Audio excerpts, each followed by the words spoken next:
poco a lo que va a ser el gobierno del anticristo. Interesante poder estudiar todo esto. Hemos hablado de la gran tribulación, las cosas que van a pasar en la gran tribulación, que va a ser crítica la situación para aquellos que se queden. Y hoy vamos a hablar acerca de la gran cena. Yo puse por título la gran cena y el último avivamiento. Así que me gustaría que usted esté con su Biblia, porque es un estudio bíblico y usted tiene que ver, y vamos a tratar de usar las parábolas del Señor, las que yo considero que son parábolas escatológicas, y poder ubicarnos primero en el momento en donde estamos y ver las cosas que van a suceder también en el tiempo que vamos avanzando hasta la venida del Señor. Mire qué dice Lucas 14, 16 al 24. Entonces Jesús le dijo: un hombre hizo una gran cena y convidó a muchos. Y a la hora de la cena envió a sus siervos a decir a los convidados: venid, que ya todo está preparado. Y todos a una comenzaron a excusarse. El primero dijo: he comprado una hacienda y necesito ir a verla, te ruego que me excuses. Otro dijo: he comprado 5 yuntas de bueyes y voy a probarlos, te ruego que me excuses. Y otro dijo: acabo de casarme, por tanto no puedo ir. Vuelto el siervo, hizo saber estas cosas a su señor. Entonces, enojado, el padre de familia dijo a su siervo: ve pronto por las plazas y las calles de la ciudad y trae acá los pobres, los mancos, los cojos y los ciegos. Y dijo el siervo: Señor, se ha hecho como mandaste, y aún hay lugar.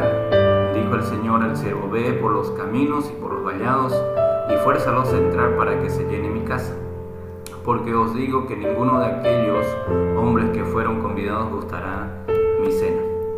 Hasta ahí quizás nosotros hemos leído, pero hoy vamos a estudiarlo. Vamos a entrar en la parábola en sí y vamos a desglosar parte por parte de toda esta parábola. Este es un estudio que yo hice, me tomé el tiempo para poder, como maestro de la palabra del Señor, agarrar una cosa, otra cosa y tratar de sacar los ingredientes para que podamos ver el sentido de la parábola en sí. Versículo 16, el primer texto a estudiar de esta parábola. Vamos a explicarnos en esta parábola. Dice así que Jesús le dijo: un hombre. ¿Quién es ese hombre? Ese hombre es Dios Padre. Nosotros tenemos que entender que ese hombre es Dios Padre. Un hombre hizo una gran cena. Está hablando de Dios Padre, que va a ser la cena. Ahí habla de la cena, ¿no? Una gran cena. Esa cena es la cena de las bodas del Cordero. Vamos a usar la Biblia también en un momento para poder corroborar esto que estamos hablando. Es decir, un hombre, el Dios Padre, hizo una gran cena. ¿Cuál es la cena? La boda del Cordero. Y convidó a muchos, los muchos convidados. ¿Quiénes son esos muchos convidados? Es la iglesia actual. Es la iglesia, podríamos decir, en general, pero propiamente se refiere a la iglesia fría, la iglesia tibia, la que registra Apocalipsis, que también vamos a ver un momento de eso, y la iglesia religiosa. En sí, ese es los muchos convidados. Ahora, esa iglesia se caracteriza, tiene una característica importante, porque dice la Escritura, versículo 17, dicho sea de paso, ¿no? Antes de pasar al 17, esa iglesia es la iglesia de nuestros días, de nuestros tiempos, hoy en día. Probablemente nosotros estemos dentro de esa iglesia, estando en una iglesia avivada, estando en una iglesia que busca a Dios. Podemos nosotros estar siendo parte de una iglesia religiosa, porque no nos olvidemos que la iglesia somos nosotros mismos. Ahora, el 17, a la hora de la cena. Esa palabra es importantísima que nosotros podamos ver. ¿Por qué? Porque esa expresión a la hora de la cena no se refiere que llegó el día del arrebatamiento, no, es el tiempo, es el tiempo. Esa hora de la cena es exactamente estos días, es en este tiempo, porque allí dice: a la hora de la cena envió a sus siervos a decir a los convidados. Otra vez repite ahí los convidados. Los convidados, le decía yo, que era la iglesia fría, la iglesia tibia, la iglesia religiosa. Les dice a los convidados, es decir, lo envía a los siervos. Yo les decía a ustedes que aquellos que van y hablan acerca de que el Señor está volviendo y todo eso, hoy en día son los siervos de Dios, son los pastores, parte de esa gente que va hablando. Entonces, a los convidados, a la iglesia fría, le dice el Dios Padre, ¿no? vayan a los convidados y díganle, ¿no? Vayan a decirle esto. ¿Qué dice allí? Venid, es decir, llamada de atención. Venid. La otra cosa que dice allí, que ya todo está preparado. Aquí es importante entender, la hora de la cena es el tiempo final en la tierra, es decir, antes del rapto. Sus siervos son los pastores, líderes de iglesia. Los convidados, la iglesia fría, estoy desglosando el versículo 17. La iglesia religiosa, que ya vamos a ver un momento de eso, porque también esta parábola nos enseña quiénes son. Venid es la llamada al rapto, es decir, prepárense, ya está listo todo, va a haber un rapto, es decir, está llamando a todos. Ahora miren, 18. Y todos comenzaron a excusarse. Esos todos son lo que está hablando de la iglesia fría, ¿no? La iglesia fría, porque hay otra iglesia que el Señor tiene, hay otra iglesia preparada, en otras palabras. Vamos a verlo. Y todos a unas comenzaron a excusarse. El primero dijo: he comprado una hacienda y necesito ir a verla, te ruego que me excuses. Otro dijo: he comprado 5 yuntas de bueyes y voy a probarlas, te ruego que me excuses. Ahora fíjese aquí, la expresión dice que comenzaron a excusarse.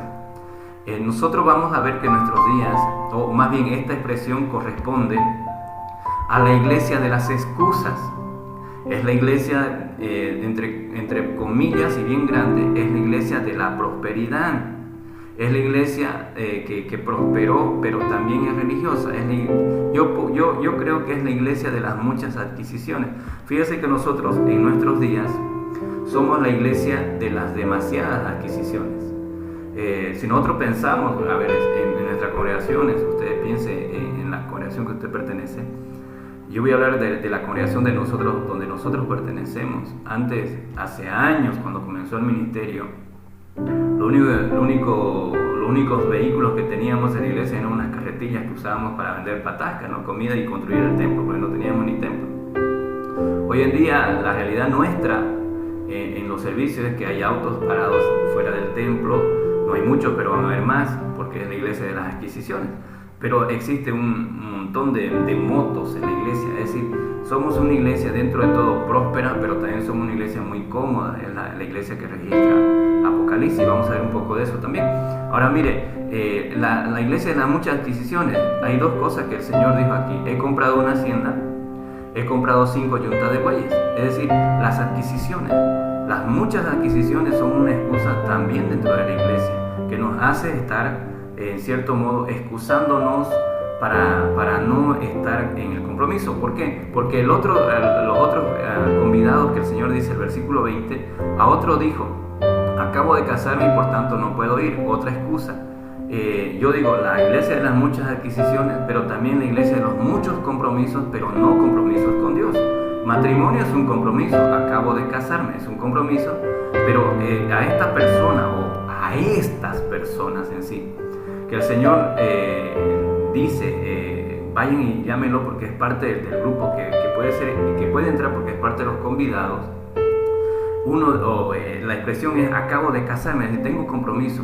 Pero el compromiso que esta persona tenía o estas personas tenían eran compromisos que no estaban, no tenían compromiso, pero no tenían el compromiso con la cena o la gran cena, no tenían compromiso con los planes de este hombre que estaba realizando la gran cena. En otras palabras, acabo de casarme revela una iglesia comprometida, pero no con Dios. Es decir, tiene mucho compromiso, pero con Dios no tiene mucho compromiso. Escuche, tiene compromiso con su trabajo. Vivimos en una época donde la gente tiene más compromiso con su trabajo que compromiso con Dios. Tiene más compromiso con sus hobbies que compromiso con Dios. Por eso que es muy fácil suspender un culto o dejar de ir a un culto por ir a un cumpleaños. Es muy fácil dejar de ir a un culto por estar, qué sé yo, mirando un partido. La gente lo toma con mucha liviandad el compromiso con Dios. Estamos muy comprometidos con nuestro trabajo. Es bueno trabajar, pero también es bueno tener compromiso con Dios. Estamos muy comprometidos en nuestros estudios, estamos muy comprometidos con el círculo de nuestras amistades, etc. Tenemos una infinidad de compromisos, pero muy poco compromiso con Dios. Es la realidad de la iglesia que nos revela aquí. Ahora vamos a hacer un paréntesis en la parábola y Y vamos a ir a Apocalipsis capítulo 3, versículo 14 al 20, donde nos habla acerca de la iglesia de la Odisea.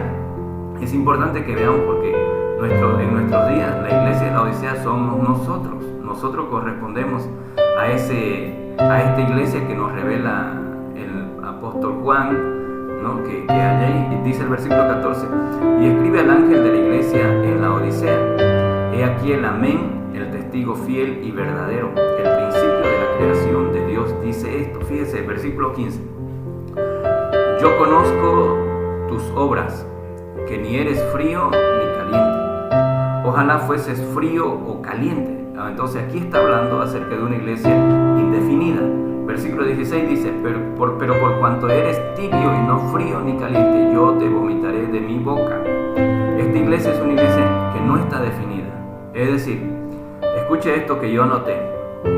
Esta iglesia quiere irse al cielo. Todos los que están ahora aquí en la reunión, todos, absolutamente todos, quieren irse al cielo, pero no viven como hijos de Dios en la tierra. Eso es algo crítico.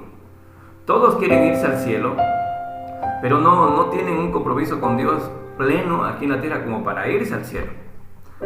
Escuchen, esta iglesia sabe que Dios es el único Dios verdadero, pero hay gente en esta iglesia, ¿no?, que habla Apocalipsis, que no quiere dejar la idolatría. Nosotros, si bien no adoramos a María, no adoramos esto y esto otro, porque sabemos que Dios es el único Dios verdadero, pero también tenemos idolatrías dentro de nosotros, nuestro ego, nuestra vida y cosas así. Nuestro trabajo puede ser una idolatría, el dinero, nuestras posesiones puede ser una idolatría. Nosotros debemos vivir como dijo el apóstol Pablo: yo aquí tengo todas las cosas por basura y sé que esto va a pasar y por mí me espera una corona de vida. Ahora, esta iglesia que registra Apocalipsis es una iglesia que sabe que Dios es santo, pero no quieren vivir lejos del pecado, quieren vivir con el pecado y quieren vivir en la iglesia. Y por consecuencia, la iglesia de Apocalipsis, esta iglesia, la Odisea, es una iglesia que se volvió muy permisiva. Es una iglesia que permite todo. Por eso yo le decía en la anterior enseñanza, en nuestros días donde se ven las iglesias de homosexuales, en nuestros días donde se ven las iglesias de pastores divorciándose constantemente y casándose otra vez, en nuestros días donde se ve músicos en pecado ministrando, no importa el altar, en nuestros días donde se ve, como yo le decía, un concierto de un joven cristiano, un concierto cristiano, un guitarrista que en pleno concierto donde van miles de personas, de pronto decide agarrar y pedir matrimonio a otro hombre en un concierto cristiano, y el pastor de aquel grupo sale y defiende esta postura. Nosotros vivimos en esa época, en una iglesia tibia, una iglesia que, como dice Isaías 5:20, a lo malo llamó bueno y a lo bueno llamó malo.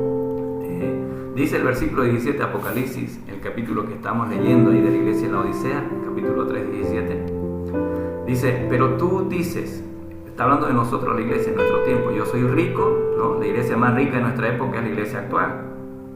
Me he enriquecido y en ninguna cosa tengo necesidad.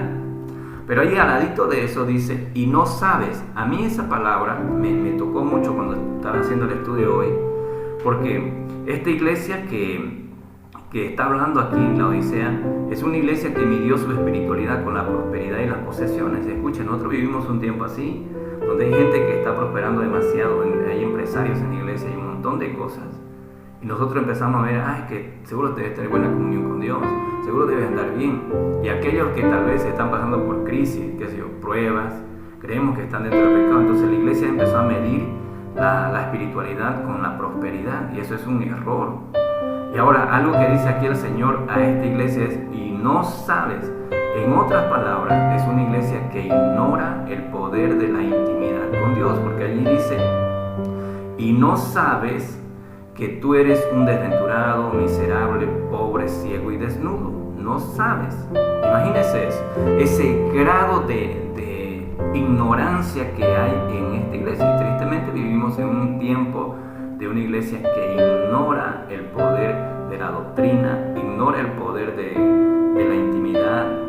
Hermanos, debemos ser serios con la iglesia actual, nosotros, la iglesia que está preparada.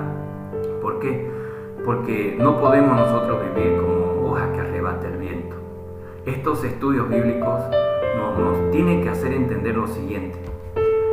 Necesitamos principios en nuestra vida. Necesitamos hallar tantos principios en nosotros. ¿Para qué? Para no aplaudir a algo que no conocemos, para no decirle amén a algo que ni entendemos, sino para que podamos meditar así como era la iglesia de Tesalónica, una iglesia que cuando el pastor predicaba, la Biblia dice que ellos agarraban la escritura y se iban a sus casas y meditaban y comprobaban a ver si estas cosas eran así.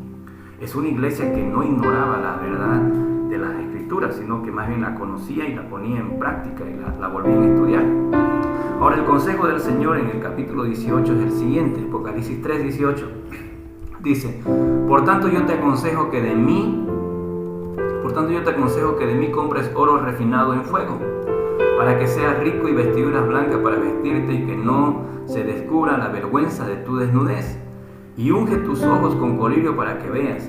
Yo reprendo y castigo a todos los que amo. Sé pues celoso y arrepiéntete. Ahora escuche, yo antes de anoche le decía a ustedes, en nuestros días, toda esta noche en los estudios les decía, vamos a terminar siempre orando por arrepentimiento. Porque la iglesia de la Odisea es la iglesia que necesita escuchar mucho más que cualquier otra iglesia la predicación del arrepentimiento. ¿Por qué? Porque es una iglesia tibia, porque es una iglesia acostumbrada a la liviandad. A nosotros se nos va a demandar el arrepentirnos constantemente. La iglesia nosotros somos la iglesia que va a ver las pinceladas de la ira del Señor por misericordia, no por juicio, no por castigo, sino por misericordia. Por misericordia a la misma iglesia y por misericordia al mundo. Nosotros vamos a ver eso, pero nosotros debemos aprender a arrepentirnos, debemos aprender a pedir perdón a Dios por los pecados que cometimos, aquellos pecados que no han sido llevados a la cruz todavía, los pecados de nuestra familia, los pecados de nuestros padres, los pecados de nuestros hijos. Necesitamos arrepentirnos por el pecado de la sociedad, por la maldad que hay en este mundo. Necesitamos levantar arrepentimiento por ello. Ahora fíjense que a esta iglesia que el Señor le habla que se arrepienta, a esta iglesia que el Señor le dice que es una iglesia tibia, el versículo 20 dice: He aquí yo estoy a las puertas y llamo. Es decir, Él dice: He aquí yo estoy a la puerta y llamo. Pero fíjese la otra expresión que dice allí. Él no dice: escuchan mi voz. Él no dice: ustedes que oyen mi voz. Él no dice directo: abran la puerta. Él dice así: yo estoy a la puerta y llamo.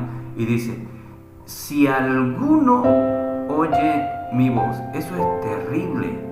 ¿Por qué? Porque se va a dar cuenta que en estos días la iglesia, que es la iglesia de la Odisea en nuestro tiempo, va a haber una sordera espiritual al llamado del arrepentimiento, al llamado de estas cosas. Hay algunos que viendo las cosas que suceden no van a querer entender. Hay otros que escuchando un mensaje de decir: hey, el Señor está volviendo, no van a querer aceptarlo. Por eso dice allí: si alguno oye mi voz. Es decir, que habrán muchos que no vayan a escuchar la voz del Señor. Por eso es que el llamado en nuestros días a esta iglesia es arrepentimiento, santidad, para que la iglesia busque más de Dios. Usted que me está escuchando, usted que me puede ver a través de este medio, y así hay muchísimos líderes cristianos que están evangelizando de nuevo a la iglesia o reeducando a la iglesia. Necesitamos arrepentirnos y vivir en santidad. Los pecados que son ocultos necesitamos llevarlos a los pies del Señor. Yo no estoy diciendo que usted se pare cuando la cuarentena se acabe, se pare en un templo y declare sus pecados. No, usted necesita ir y reconciliarse con el Señor, pedir perdón por la fornicación, pedir perdón por el adulterio, pedir perdón por las palabras, la lascivia, los pensamientos. Esos son pecados ocultos que nosotros muchas veces lo tenemos guardado. Esos pecados que quizás nadie nos ve. Necesitamos pedirle perdón a Dios por esos pecados y volver otra vez a recomenzar el camino en el Señor, porque el Señor dice: si alguno oye mi voz, segundo, y abre la puerta, entraré a Él, cenaré con Él y Él conmigo. Está hablando de la cena del Cordero. Vamos a seguir avanzando porque el tiempo nos come en esta aplicación. La iglesia de la Odisea, la iglesia de nuestros días, es la iglesia que escuchará como nunca que Jesús está a las puertas. Es la iglesia que va a escuchar como nunca antes que Jesús está volviendo. Ahora, vamos a volver a Lucas. Vamos a ver allí Esta es la gran cena, ¿está bien? Esta es una antesala. Ahora vamos a ver qué va a pasar en nuestros días. Lucas 14, 21. El comienzo de un gran avivamiento. Vamos a ver esto, es interesante que lo entendamos. Versículo 21. Vuelto el siervo, dice allí, vuelto el siervo hizo saber las cosas a su señor, es decir, que no quisieron venir los convidados, ¿no? Entonces, enojado el padre de familia dijo a su siervo, escucha esa expresión, enojado el padre de familia, está hablando de Dios Padre. Dijo así a su siervo, vayan por las plazas y a las calles de la ciudad y trae acá a los pobres, los mancos, los cojos y los ciegos. Ahora fíjese, esto de acá es un gran, pero gran avivamiento. La pregunta es la siguiente, ¿cuál fue la causa o cuál será la causa de este gran avivamiento según el texto que leímos en Lucas capítulo 14, 21? Mire que la causa que nosotros vemos aquí del gran avivamiento que se va a dar en nuestros días, en todas las ciudades, en Argentina, en Santa Cruz, en Europa, en todo lugar, no va a ser tanto el despertar de la iglesia. Escuche, la causa del gran avivamiento que va a haber en la tierra va a ser a causa de la pasividad de muchos hijos de Dios, porque no quieren entrar a las bodas, porque están en el pecado, porque se volvieron fríos, porque se volvieron tibios. La causa del gran avivamiento va a ser la pasividad, va a ser la falta del compromiso y va a ser porque la iglesia se vuelve religiosa. Entonces, pareciera ser, no digo que sea así, pero nosotros que estudiamos la palabra necesitamos ver algunas hipótesis. Pareciera ser que hay un cupo, no es que sea así, repito, pero hay como que hubiera como un cupo de decir, hasta que este número de aquí sea salvo. No se olvide que Mateo 24:14 dice, será predicado este evangelio del reino en todo el mundo y entonces tendrá el fin. Es como que hay un tiempo señalado para que la gente se salve. Ese paréntesis que yo le hablaba, que empieza la gracia desde Hechos 2 hasta el rapto, parece ser que hay como un periodo de salvación y la iglesia que hoy en día muchos de ellos están viviendo en pasividad. Entonces, la causa de esa pasividad, la causa de la frialdad de muchos cristianos que ya llevan años conociendo al Señor, y cuando me refiero a años, me refiero a más de uno, no estoy hablando de 100 años, 20 años, estoy hablando de 1, 2 años, y no quieren hacer la obra del Señor, no quieren predicar, no quieren ministrar células, no quieren hablar de Cristo. Por causa de ellos es que el Señor va a despertar un gran avivamiento en la tierra. Ahora, dice la palabra del Señor que el enojo del Padre hizo que el avivamiento se despertara y los siervos van a empezar a ir por los lugares. Ahora, esta es la iglesia que se va para el cielo. Claro, los que son antiguos también se van al cielo. Yo les decía, es parte de una iglesia, son de los convidados, la iglesia religiosa, pero parte también en la otra iglesia que se preparó. Pero la otra parte que va a reemplazar a los pasivos, a los fríos, a los tibios, es la iglesia que se va a convertir en el principio de dolor, es decir, en este tiempo.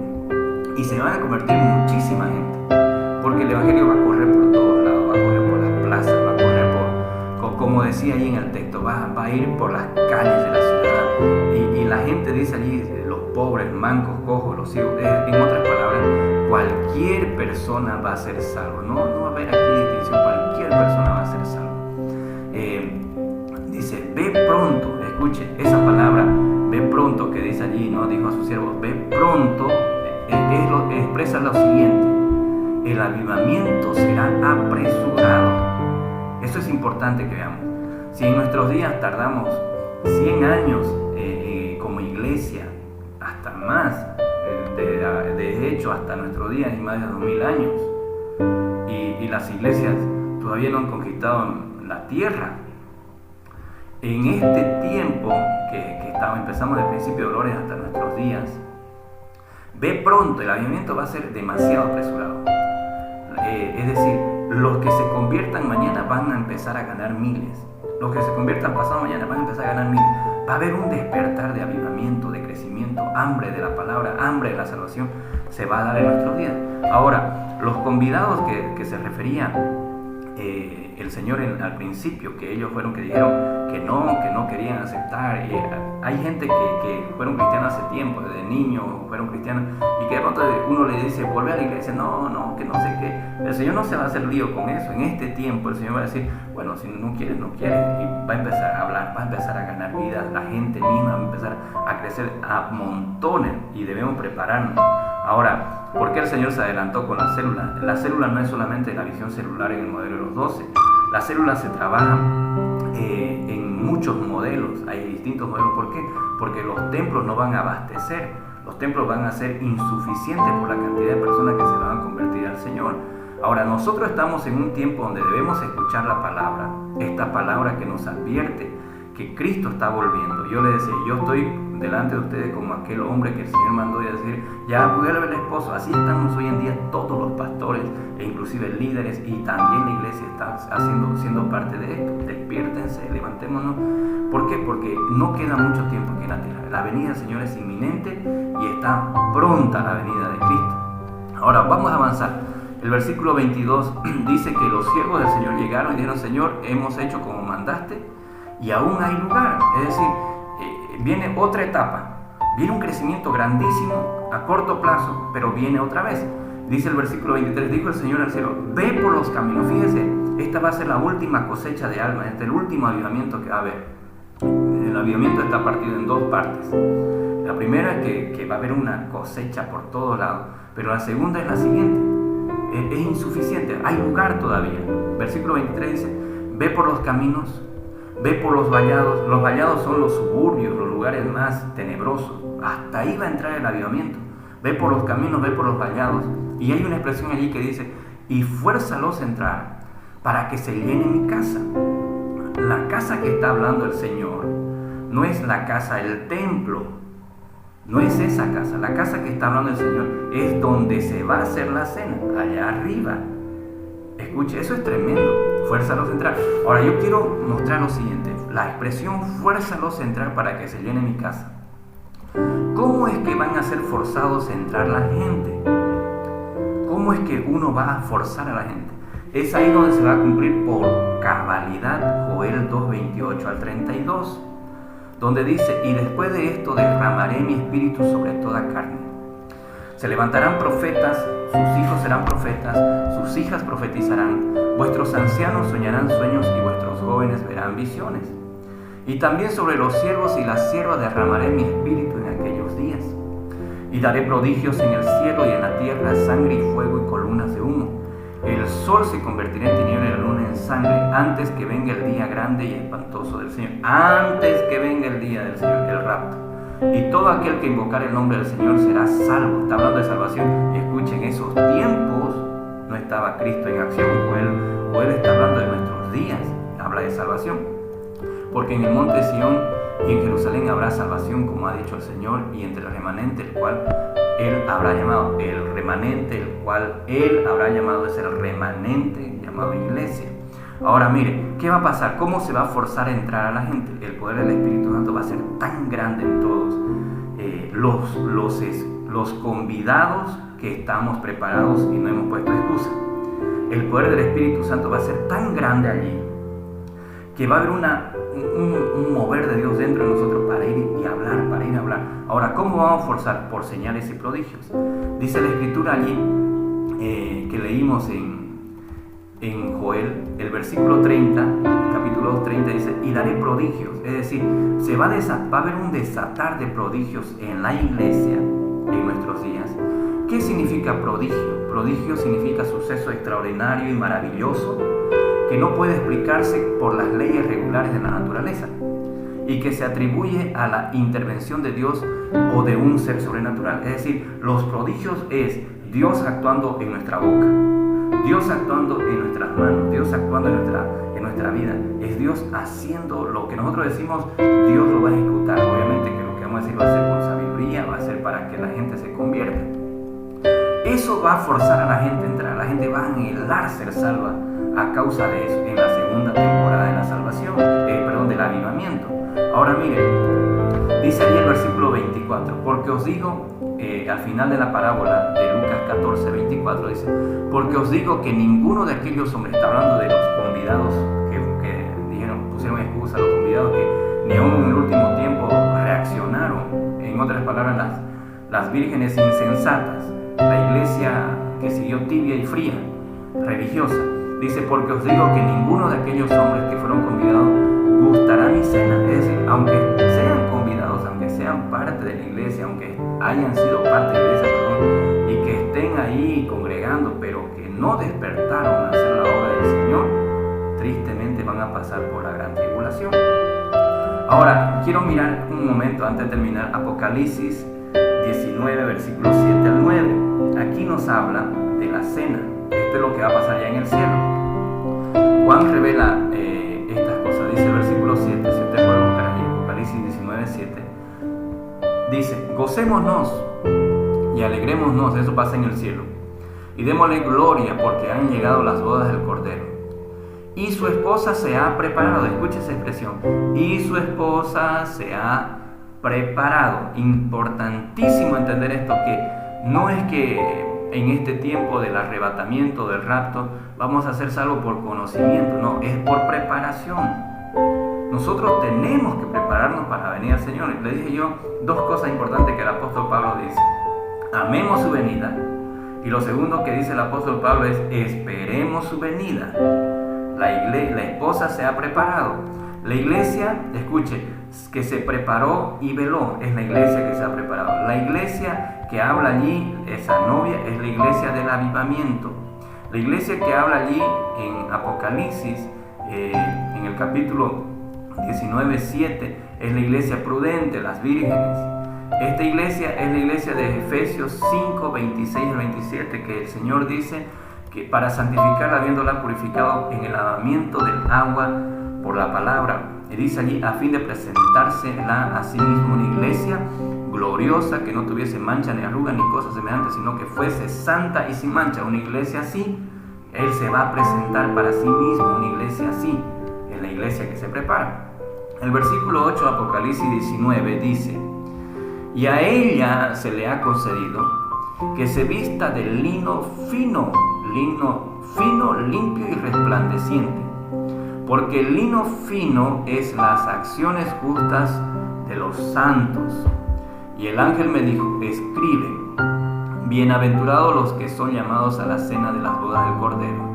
Bienaventurados los que son llamados a la cena de las bodas del Cordero. Es decir, bienaventurados nosotros. Nosotros estamos en el llamado, pero debemos prepararnos. Y dijo, estas son palabras verdaderas de Dios. Conclusión de esta enseñanza que estamos teniendo hoy. Escuchen, estas son parábolas escatológicas que nos exhortan a 5 cosas importantes. Primero, despertar. Segundo, trabajar hoy más que nunca. Tercero, hacer la iglesia de la santidad. Cuarto, a dejar de ser la iglesia cómoda, religiosa y iglesia de las excusas. 5, somos la iglesia que se arrepiente. Nosotros debemos pensar en estas cosas. Vamos a orar al Señor. Le invito a orar conmigo. Padre, gracias te doy por este tiempo, por este medio que puedo compartir tu palabra.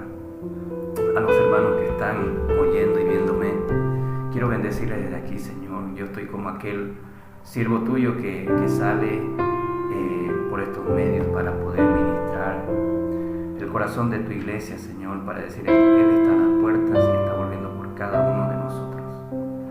Que esta palabra, Señor, nos exhorta a prepararnos, a ir a tus brazos y correr a tu sangre una vez más, y que esa sangre pueda purificar nuestras vidas y limpiarnos de toda maldad. Si tal vez usted que me escucha, usted dice, yo necesito reconocer otra vez a Cristo como mi Señor y Salvador, haga una oración allí mismo. Si puede hacerla ahora, hágala, Padre, en el nombre de Jesús. Repite en tu corazón con tu boca: me arrepiento de mis pecados. Reconozco que me he alejado de tus caminos, Señor. Reconozco que muchas veces, estando dentro de la iglesia, dentro de tu casa, muchas veces estuve lejos de ti. Reconozco que muchas veces hice las cosas mal y que tal tal vez no actué como un hijo tuyo, te pido perdón, Señor, me arrepiento. Somos la iglesia que nos arrepentimos y no queremos vivir, Señor, como ajenos a tu verdad, porque tu verdad ha sido revelada en nuestros corazones y te damos gracias por ella. En el nombre de Cristo